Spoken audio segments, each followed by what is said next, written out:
The relationship that Ryuichi had with the piano to me was unique. And so I wanted to find a way to capture that.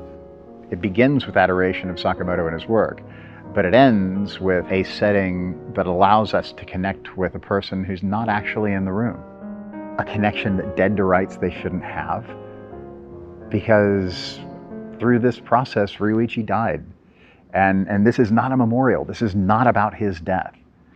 Probably more than any other show we've ever done, this is the reason I started the company.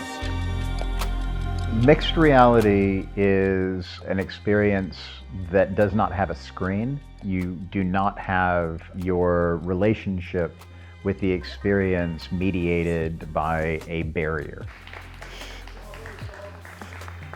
I'm Todd Eckert. I'm the director of KAGAMI and the founder of Tin Drum. We were founded in 2016 to do exactly this, to figure out how to make mixed reality, which is this nascent new medium, into something that is artistically meaningful. Everything that I do in this medium, I probably sound like some sort of zealot, some self-important schmuck. I can't do anything about that, because I do take it all this seriously.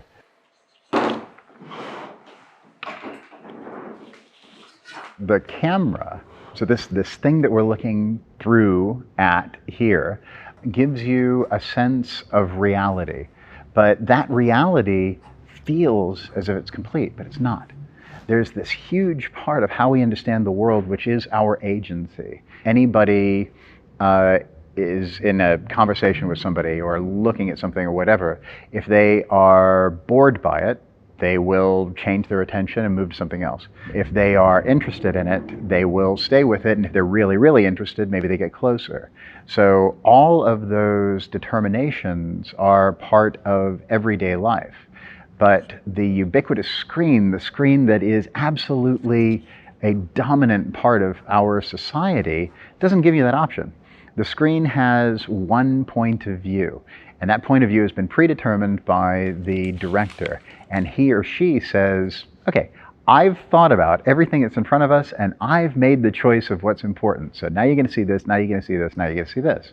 And that's fine. It will tell us wonderful stories, and it can give us incredible insight, but it still anesthetizes a fundamental part of human nature, which is determinism. Okay, how can you create something that will actually take the agency that is fundamental to how we understand the world and employ it as a component of a recorded medium?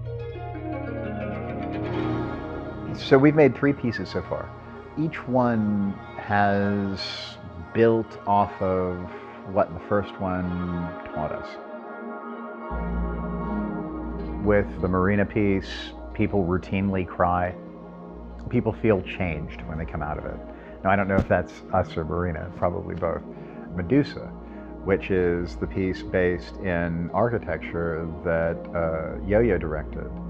It's a contemplation of what does architecture mean if freed from the burden of shelter or being a barrier of some sort. And is it just design at scale? And if so, what does that mean? Can you even use the word architecture?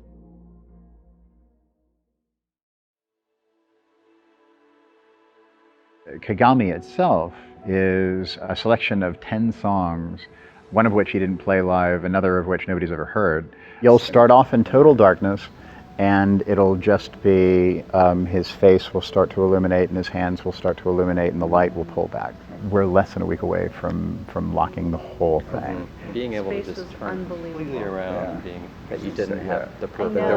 There wasn't a block, and it was just. But you guys want to see something? So if you go back behind the curtain, you'll have these 15-foot by 15-foot portraits of Ryuichi, 1, 2, 3, and then 2 there. Like everything he did was based on curiosity. So what sound can I get from here, and what sound? It was just, and that was the guy that he was. The idea is with that scent that I had all of you smell, you'll walk through this pathway, which is meant to give you a sense of departure from whatever's out there and arrival at whatever is here. So the music playing in that room, we are calling Bach for airports.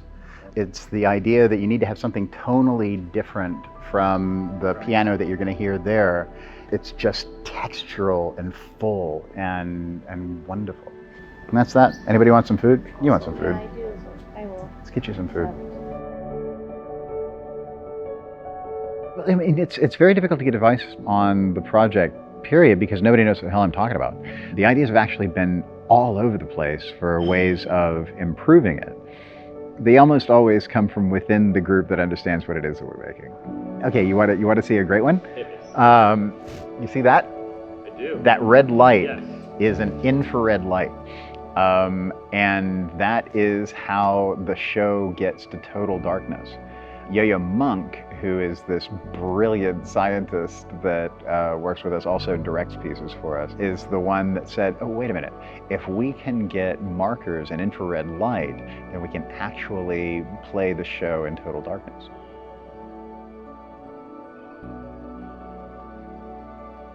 Even if there's not an obvious solution for whatever it is that you want to make, keep pushing towards that original vision that you had and just figure out how to make it. And maybe it doesn't happen in a week, maybe it doesn't happen in a year. I mean, this has taken years, and that was after years of trying to figure out what the medium could even mean. I want our work to be seen by as many people as possible, but the point of it will always boil down to a connection between human beings, their vision of the world, and an audience. That's it.